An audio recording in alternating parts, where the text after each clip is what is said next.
سنی ہوگی انا مدینۃ العلم و علی بابھا، میں شہر علم ہوں، یہ پیغمبر کی حدیث ہے، میں شہر علم ہوں اور علی اس کا دروازہ ہے۔ عزیزان محترم یاد رکھیے کربلا میں دو کردار ہیں، حق کے دو کردار ہیں، دو مرکزی شخصیتیں ہیں۔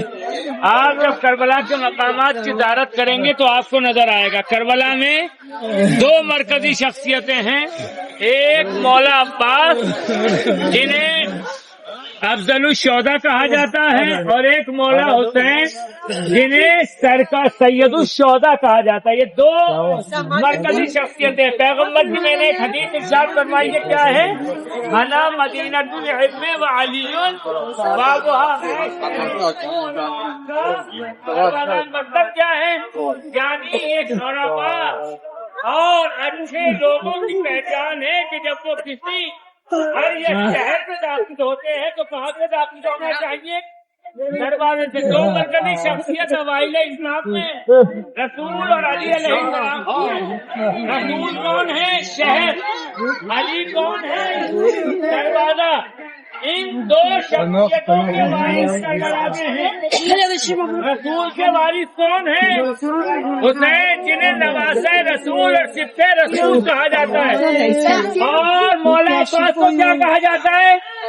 ثانی حیدر کرار، فرزند ساقی کوثر۔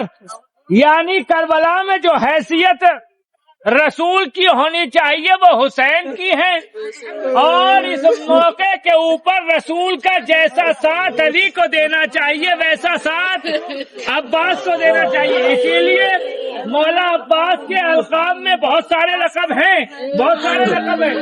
آپ کو باب المراد کہا جاتا ہے، ایک لقب سن لیجیے مولا حسین عباس کا، آپ کو باب المراد کہا جاتا ہے، باب الحوائج کہا جاتا ہے، حقائق سکینہ کہا جاتا ہے، اہل حرم کی آس کہا جاتا ہے، علمدار کربلا کہا جاتا ہے۔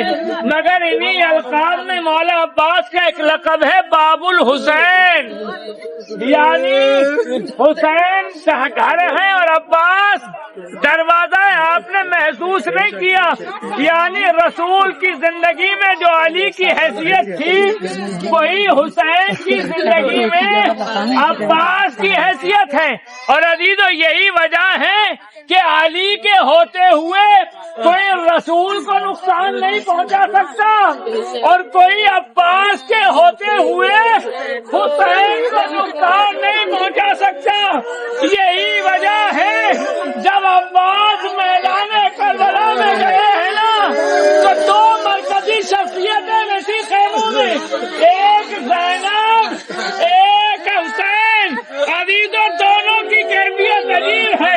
تاریخ میں لکھا ہے جب عباس میدان میں گئے تو زینب نے تمام بیویوں کو بلا کے ایک جملہ کہا، بیویوں علی کی بیٹی کو معاف کرنا، اس لیے کہ جن بازوؤں کے بھروسے پا تمہاری چادروں کی ضمانت لی تھی وہ میرا عباس جا رہا ہے۔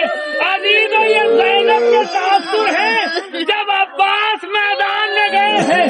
اور جناب حسین کی کیفیت سنیں، تاریخ نے لکھا ہے کہ جیسے ہی حسین نے عباس نے آخری سلام کیا، ایک مرتبہ حسین زمین سے اٹھے، حسین سے اٹھا نہ گیا، ایک مرتبہ کمر کو پکڑ کے ایک جملہ کہا، الان ان کا سراغ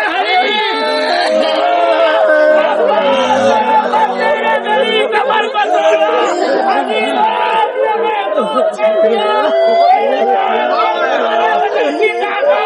انسان کی کمر میں ہوتی ہے، جب انسان زمین پر بیٹھ جاتا ہے، یعنی جب تک عباس زندہ تھے حسین کی قوت برقرار تھی۔ ادھر عباس مقتل میں گھوڑے سے زمین پر آئے، حسین نے کہا الان ان کا ظہری، بھیا عباس تیرے بندے نے کمر کو توڑ دیا۔ عزادارو یہ ہے عباس کی حیثیت، جس کے سامنے نے کہا نا بغیر ابن عباس کے نہ کوئی زائر حسین بن سکتا ہے اور نہ کوئی حسین کے دربار میں جا سکتا ہے۔ آپ جب خیموں کی زیارت کرنے جائیں گے نا، جیسے ہی خیموں میں داخل ہوں گے تو سب سے پہلے جس کا خیمہ پڑتا ہے اسے عباس کہا جاتا ہے۔ کیوں؟ اس لیے کہ تاریخ نے دیکھا ہے اس کربلا میں جب سے حسین آئے تھے عباس کی حفاظت میں تھے۔ کیوں؟ اس لیے کہ جب ام البنین نے رخصت کیا ہے نا تو ایک ہی جملہ کہا، عباس اگر تیرے ہوتے ہوئے حسین کے اوپر آ جائی تو یہ ماں تیرا دودھ نہیں بخشے گی۔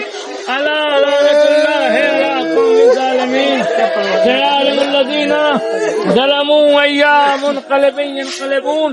آپ کی آنکھوں میں آنسو ہیں۔ ان مومنین نے پروردگار ہم سے دعاؤں کے لیے کیا ہے، مولا تمہیں ہماری زیارت کا واسطہ، مولا تمہیں ہماری عزت کا واسطہ ہے، مولا جس امید سے انہوں نے ہم سے دعاؤں کے لیے کہا ہے، مولا جب ہم اپنے وطن پہنچے تو ان کی دعائیں مستجاب ہو چکی، جو مریض ہیں وہ صحت یاب ہو چکے ہوں، جو بے اولاد ہے پروردگار مولا عباس اور مولا حسین کے صدقے میں انہیں صاحب اولاد بنا دے۔ ہماری حاجتوں کو قبول فرما، ہماری حاضری کو قبول فرمائے، ہماری زیارت کو قبول فرمائے۔ آپ حضرات تقداری سے 1 مرتبہ سورہ الحمد اور 3 مرتبہ سورہ اخلاص کی تلاوت فرما کر تمام زائرین کے تمام مرحومین کے لیے سال ثواب فرمائیں۔ آئیے اندر